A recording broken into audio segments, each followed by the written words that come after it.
Bienvenue dans les podcasts du CEDOC, le rendez-vous dédié à celles et ceux qui font vivre l'Institut de formation paramédicale des Hospices civils de Beaune.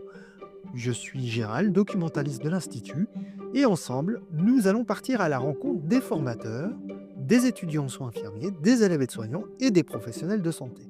Découvrez leur parcours, leur engagement et toute leur humanité au cœur du monde des soins.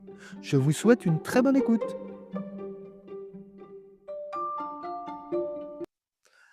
Bonjour et bienvenue dans ce troisième épisode des podcasts du CEDOC, le podcast de l'Institut de formation paramédicale des Hospices civils de Beaune. Aujourd'hui, j'ai le privilège de recevoir Sandrine Fauché en sa qualité de coordinatrice des soins aux Hospices civils de Beaune et de directrice de l'Institut de formation paramédicale. À notre micro, elle vient nous expliquer en quoi consiste son rôle au sein de l'institution, comment elle a appréhendé ses nouvelles fonctions à l'Institut de formation paramédicale et les défis qu'elle a rencontrés. On reviendra également ensemble sur ce qui est une source de satisfaction pour elle depuis, tout en envisageant l'avenir proche de l'Institut. Cet échange sera également l'occasion d'aborder avec elle sa vision des soins et des soignants de demain. Bonjour Madame Fauché, je tenais avant de commencer à vous remercier d'avoir accepté l'invitation du CEDOC à venir participer à cet épisode de podcast. Pourriez-vous nous dire comment vous vous sentez à l'approche de réaliser cet exercice dont vous n'avez peut-être pas l'habitude? Bonjour Gérald.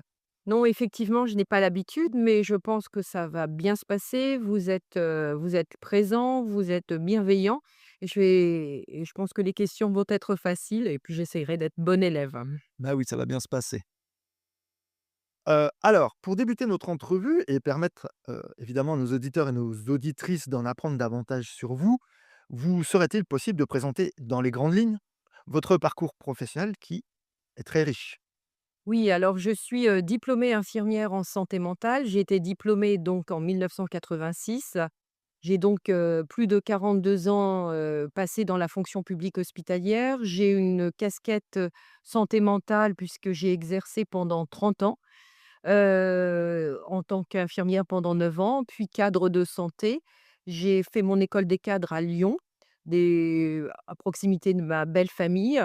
C'était plus simple pour faire garder mes enfants et ensuite, je suis revenue en Picardie puisque je suis picarde d'origine et là, j'ai fait un parcours assez long, émaillé aussi avec une période, en gériatrie où j'ai travaillé en EHPAD, USLD et j'ai monté un projet, de construction d'un nouvel EHPAD.